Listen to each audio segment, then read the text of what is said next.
എല്ലാ കൂട്ടുകാർക്കും നമ്മുടെ പുതിയൊരു വീഡിയോയിലേക്ക് സ്വാഗതം. ഇന്ന് ഞാൻ നിങ്ങൾക്ക് വേണ്ടി കൊണ്ടുവന്നിരിക്കുന്നത് ഈ കാണുന്ന പോലെ 2025 മോഡൽ ആക്റ്റീവയും 2024 മോഡൽ ആക്റ്റീവയും. ഒരു മാറ്റവും കൊണ്ടുവന്നിട്ടില്ല എന്ന് പറയുന്നവർക്കായിട്ടാണ് എൻ്റെ വീഡിയോ. കാരണം എന്തൊക്കെ മാറ്റങ്ങൾ കൊണ്ടുവന്നിട്ടുണ്ടെന്ന് ഞാൻ കാണിച്ചു തരാം. അപ്പോൾ ഇതിൻ്റെ ഡീറ്റെയിൽഡ് റിവ്യൂ കാര്യങ്ങളൊക്കെയാണ് ചെയ്യുന്നത്. അപ്പോൾ ആദ്യമായിട്ടാണ് നമ്മുടെ ചാനൽ കാണുന്നതെങ്കിൽ നമ്മുടെ ചാനൽ സബ്സ്ക്രൈബ് ചെയ്യുക. തൊട്ടടുത്തുള്ള ബെൽ ഐക്കൺ ഓൺ ആക്കുവാണെങ്കിൽ ഞാൻ കൊണ്ടുവരുന്ന ഇതുപോലുള്ള ഇൻട്രസ്റ്റിംഗ് ആയിട്ടുള്ള എല്ലാ വീഡിയോസും നിങ്ങൾക്ക് കിട്ടുന്നതാണ്. നേരെ നമുക്ക് ഇതിൻ്റെ കമ്പാരിസണിലോട്ട് കിടക്കാം.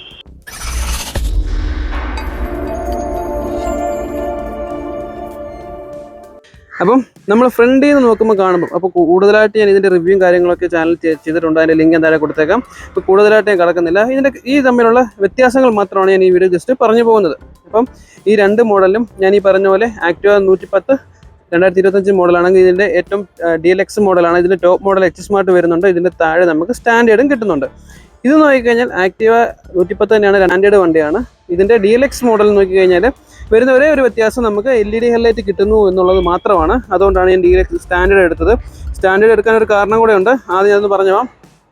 2025 മോഡൽ സ്റ്റാൻഡേർഡിന് വന്നിരിക്കുന്ന മാറ്റങ്ങൾ എന്ന് പറയുന്നത് നമുക്ക് ഈ ഇത് ഉണ്ടല്ലോ, ഇവിടെ എഞ്ചിൻ ഗ്രിൽ സ്വിച്ചാണ്. അതിന് പകരം നമുക്ക് ഐഡിയൽ സ്റ്റോപ്പ് സിസ്റ്റം കിട്ടുന്നുണ്ട് സ്റ്റാൻഡേർഡ് വണ്ടിയിലും. അതേപോലെ ഗ്ലോ ബോക്സ് കിട്ടുന്നുണ്ട്.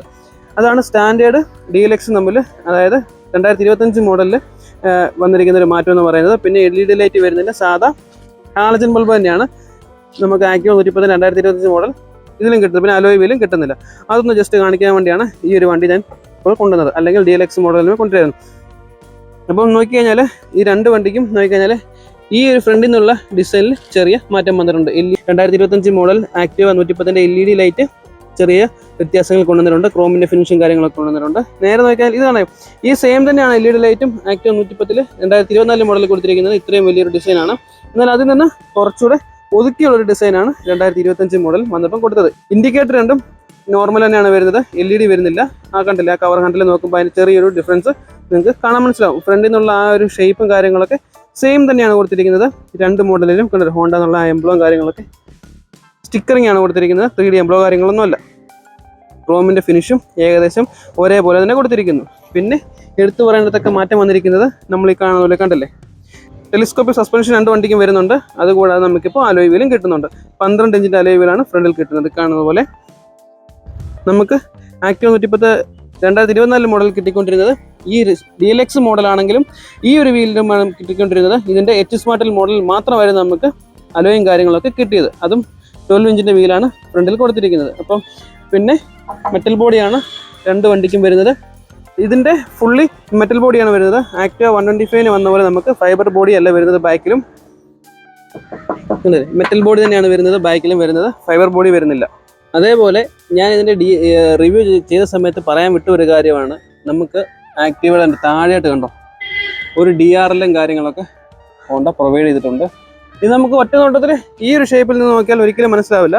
എന്നാൽ നമുക്ക് കുറച്ച് ബാക്കിലോട്ട് പോകുന്ന സമയത്താണ് ആ ഒരു DRLിൻ്റെ ഇത് കണ്ടല്ലേ അത് മനസ്സിലാവുള്ളൂ. കുറച്ചുകൂടെ അടുത്തിട്ട് വന്നിട്ട് നമുക്ക് മനസ്സിലാകണമെങ്കിൽ കണ്ടല്ലേ ഈ രീതിയിൽ നോക്കുവാണെങ്കിൽ ആ DRL നമുക്ക് കൃത്യമായിട്ട് കാണാൻ പറ്റുന്നതാണ്. പിന്നെ നമ്മൾ നോക്കിയാൽ പെട്രോൾ ടാങ്ക് രണ്ട് വണ്ടിക്കും ബാക്കിലാണ് വന്നിരിക്കുന്നത്. 5.3 ലിറ്ററാണ്. E20 പെട്രോളൊക്കെ സപ്പോർട്ട് ചെയ്യുന്ന മോഡലും കൂടാണ് ഈ രണ്ട് മോഡലും. കൂടാതെ നമുക്ക് വരുന്ന ഡിക്കിയുടെ സ്പേസും സെയിം തന്നെയാണ് വന്നിരിക്കുന്നത്. അതിൽ ഹോണ്ട മാറ്റം കൊണ്ടുവന്നിട്ടില്ല. നിങ്ങൾ ഈ കാണുന്ന പോലെ സെയിം തന്നെയാണ് വന്നിരിക്കുന്നത്. പിന്നെ എടുത്തു പറയേണ്ട ഒരു മാറ്റം വന്നിരിക്കുന്നത്, വലിയൊരു മാറ്റം തന്നെയാണ് വന്നിരിക്കുന്നത്. നമുക്ക് ഈ ബാറ്ററി വെക്കുന്ന സ്ഥലം ഇവിടെയാണ്. ഈ രണ്ട് വണ്ടിയുടെ അവിടെ തന്നെയാണ് വന്നത്.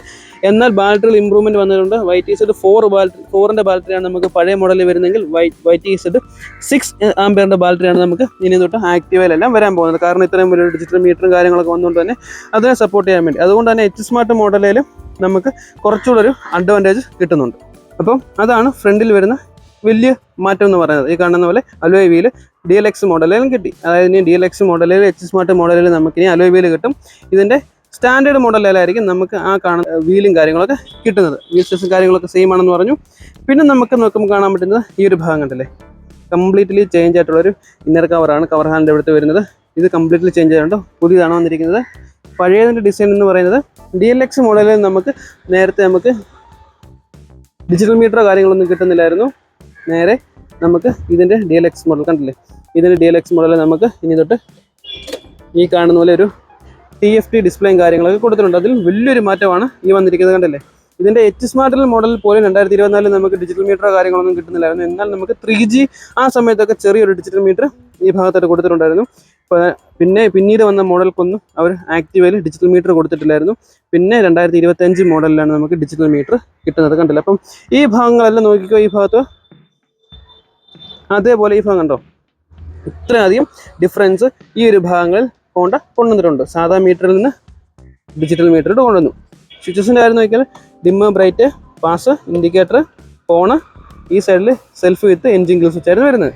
ഇവിടെ നോക്കിക്കഴിഞ്ഞാൽ ഡിമ്മ്, ബ്രൈറ്റ്, പാസ്, ഈ സൈഡിൽ ഈ കണ്ടല്ലേ മീറ്റർ കൺട്രോൾ ചെയ്യാനുള്ള സ്വിച്ചസ് ആണ് ഈ ജോയ്സ്റ്റിക്ക് പോലെ കൊടുത്തിരിക്കുന്നത്. പിന്നെ നമുക്ക് കണ്ടില്ലേ അങ്ങനെ മീറ്റർ കൺട്രോൾ ചെയ്യാൻ സ്വിച്ച്. പിന്നെ ഇൻഡിക്കേറ്റർ, ഫോണ്, ഈ സൈഡിലായിട്ട് നമുക്ക് ഐഡിയൽ സ്റ്റോപ്പ് സിസ്റ്റവും കൊണ്ടുവന്നിരിക്കുന്നു. നമുക്ക് ഈ ഒരു പഴയ മോഡലിൽ DLXലോ എച്ച് സ്മാർട്ടിലോ സ്റ്റാൻഡേർഡിലോ കിട്ടാത്തൊരു ഫീച്ചറാണ് നമുക്കിതിൻ്റെ എല്ലാ മോഡലിലും സ്റ്റാൻഡേർഡ്, DLX, എച്ച് സ്മാർട്ട് മോഡലിൽ ഇപ്പം self with ideal stop system കിട്ടുന്നുണ്ട്. ഇപ്പോൾ കണ്ടല്ലോ ഈ മീറ്ററിനകത്ത് എന്തൊക്കെയാണെന്ന് ചോദിച്ചു കഴിഞ്ഞാൽ average mileage, distance to MD, live mileage, അങ്ങനെയുള്ള കാര്യങ്ങളൊക്കെ അറിയാൻ പറ്റും. പിന്നെ എച്ച് സ്മാർട്ട് മോഡലിൽ ബ്ലൂടൂത്ത് കണക്ടിവിറ്റി ഹോണ്ട പ്രൊവൈഡ് ചെയ്തിട്ടുണ്ട്. പിന്നെ നമുക്ക് എടുത്തു വരേണ്ട ഒരു മാറ്റം വരുന്നത് കണ്ടില്ലേ ഈ സൈഡിലായിട്ട് ഒരു USB-C പോർട്ട് കൊടുത്തിരിക്കുന്നു. നേരെ നമുക്ക് പഴയ മോഡൽ നോക്കിക്കഴിഞ്ഞാൽ ആ ഭാഗത്തായിട്ട് ഒന്നും തന്നെ വരുന്നില്ല. അപ്പോൾ അതൊരു അഡ്വാൻറ്റേജ് ആണ്. പിന്നെ നോക്കിയാൽ ഈ ഭാഗങ്ങളെല്ലാം പ്ലെയിൻ ആയിട്ടാണ് കൊടുത്തിരിക്കുന്നത്. നേരെ നമുക്ക് ഇവിടെ പുതിയ മോഡൽ നോക്കിക്കഴിഞ്ഞാൽ കണ്ടില്ലേ ഒരു ഗ്ലോ ബോക്സ് കൊടുത്തിരിക്കുന്നത്. ഇത് കമ്പനി തന്നെ വരുന്ന ഗ്ലോ ബോക്സ് ആണ്. നേരത്തെ നമുക്ക് ആക്റ്റീവയിൽ ആഫ്റ്റർ മാർക്കറ്റിൽ ഉള്ള ഗ്ലോ ബോക്സും കാര്യങ്ങളൊക്കെ ആയിരുന്നു സെറ്റ് ചെയ്യാൻ പറ്റുന്നതെങ്കിൽ ഇപ്പോൾ കമ്പനി തന്നെ നമുക്ക് ഗ്ലോ ബോക്സ് പ്രൊവൈഡ് ചെയ്യുന്നുണ്ട്. അപ്പോൾ എത്രയും വലിയൊരു മാറ്റം ആ ഭാഗങ്ങളിൽ ഹോണ്ട കൊണ്ടുവന്നിട്ടുണ്ട്. നേരെ നമുക്കിനി ബാക്ക് സൈഡിലോട്ട് പോയി കഴിഞ്ഞാൽ ഡിക്റ്റോ തന്നെയാണ്, ഒരു മാറ്റവും ഇല്ല. കണ്ടില്ലേ 2024 മോഡലും 25 മോഡലും കളറിൽ പോലും വലിയ ചേഞ്ചസും കാര്യങ്ങളൊന്നും വരുത്തിയിട്ടില്ല. 2024 ഏതൊക്കെ കളർ കിട്ടിയോ ആ കളർ തന്നെയാണ് നമുക്ക് 2025 നിലവിൽ കിട്ടുന്നത്. കണ്ടല്ലേ ബാക്കിലായിട്ട് നമുക്ക് ടെയിലൈറ്റ് എല്ലാം, ടെയിലൈറ്റ് ഇൻഡിക്കേറ്റർ എല്ലാം വരുന്നത് സാധാ ഹാലജൻ ബൾബ് തന്നെയാണ്. അത് തന്നെയാണ് നമുക്ക് 2025 മോഡലും കിട്ടുന്നത്. രണ്ട് മോഡലിനും കിക്കർ സ്റ്റാർട്ടും കാര്യങ്ങളൊക്കെ വരുന്നുണ്ട്. എച്ച് സ്മാർട്ട് മോഡലിലാണ് രണ്ടിനും കിക്കർ സ്റ്റാർട്ട് വരാത്തത്. ബാക്കിലായിട്ട് നമുക്ക് അഡ്ജസ്റ്റ് ചെയ്യാൻ പറ്റുന്ന ഷോക്കും കാര്യങ്ങളൊക്കെ രണ്ട് വണ്ടിക്കും കൊടുത്തിരിക്കുന്നു. സൈലൻസറിൻ്റെ ഡിസൈനും രണ്ടിനും ഏകദേശം സെയിം തന്നെയാണ്. പിന്നെ ഞാൻ ഈ പറഞ്ഞ ഒരു OBD 2B മോഡലാണ് ഈ വണ്ടി. അതിൻ്റെ സെൻസർ നിങ്ങൾ ഈ കാണുന്ന പോലെ ഇവിടെ കൊടുത്തിട്ടുണ്ട്. ആ ഒരു സെൻസർ നമുക്ക് പഴയ വണ്ടിയിൽ കണ്ടില്ലേ, പഴയ വണ്ടിയിൽ അങ്ങനെ ഒരു സെൻസർ കാര്യങ്ങളൊന്നും വരുന്നില്ല. അപ്പോൾ അതാണ് ഇതിൻ്റെ ഒരു മോഡൽ, അല്ലെങ്കിൽ 2025 മോഡലിൽ ഈ രണ്ട് വണ്ടിക്കുമുള്ള വ്യത്യാസങ്ങൾ എന്ന് പറയാൻ. പിന്നെ എടുത്തു പറയേണ്ട കാര്യം രണ്ട് വണ്ടിയുടെയും വിലയാണ്. അതായത് 2025 മോഡൽ ഈ പുതിയ മോഡൽ വണ്ടി നമുക്ക് എടുക്കണമെങ്കിൽ ഏകദേശം 1,17,000 അല്ലെങ്കിൽ 15,000 രൂപയ്ക്ക് അടുത്ത് ഓൺ റോഡ് പ്രൈസും കാര്യങ്ങളൊക്കെ വരുന്നുണ്ട്. എന്നാൽ ഈ ഒരു പഴയ മോഡലിൽ നമുക്ക് സ്റ്റിൽ ഇത് ഷോറൂമിലൊക്കെ സ്റ്റോക്ക് അവൈലബിൾ ആണ്. എന്നാൽ മിനിമലായിട്ടുള്ള ആ ഒരു ഫീച്ചേഴ്സും കാര്യങ്ങളൊക്കെ ഉള്ളൂ. ഇതിന് ഏകദേശം 1,07,000 തൊട്ട് നമുക്ക് ഓൺ റോഡിൽ ഇറക്കാൻ പറ്റുന്നതുമാണ്. അപ്പോൾ അത്രയും പ്രൈസിൻ്റെ കാര്യത്തിൽ ഒരു വലിയ ഡിഫറൻസും കാര്യങ്ങളൊക്കെ വരുന്നുണ്ട്. കൂടുതൽ ഫീച്ചേഴ്സ് വേണമെന്നുണ്ടെങ്കിൽ തീർച്ചയായിട്ടും നിങ്ങൾ ഈ ഒരു പുതിയ മോഡൽ എടുക്കുക. എന്നാൽ ഫീച്ചേഴ്സ് ഒന്നും വേണ്ട, സെയിം എഞ്ചിനും കാര്യങ്ങളൊക്കെയാണ്, അതേപോലെ സെയിം പെർഫോമൻസും ആണ്. അപ്പോൾ അത് മതി എന്നുണ്ടെങ്കിൽ ഈ ഒരു 2024 മോഡൽ സ്റ്റോക്ക് തീരുന്നതിന് മുമ്പ് എടുത്താൽ അതും അവൈലബിൾ ആണ്. അപ്പോൾ ഇതൊക്കെയാണ് ഇതിൻ്റെ ഡീറ്റെയിൽ ആയിട്ട് ഒരു കമ്പാരിസൺ ഒക്കെ പറഞ്ഞാൽ. വീഡിയോ ഇഷ്ടപ്പെടുകയാണെങ്കിൽ ഞാൻ പറഞ്ഞ പോലെ നമ്മുടെ ചാനൽ സബ്സ്ക്രൈബ് ചെയ്ത് സപ്പോർട്ട് ചെയ്യുക.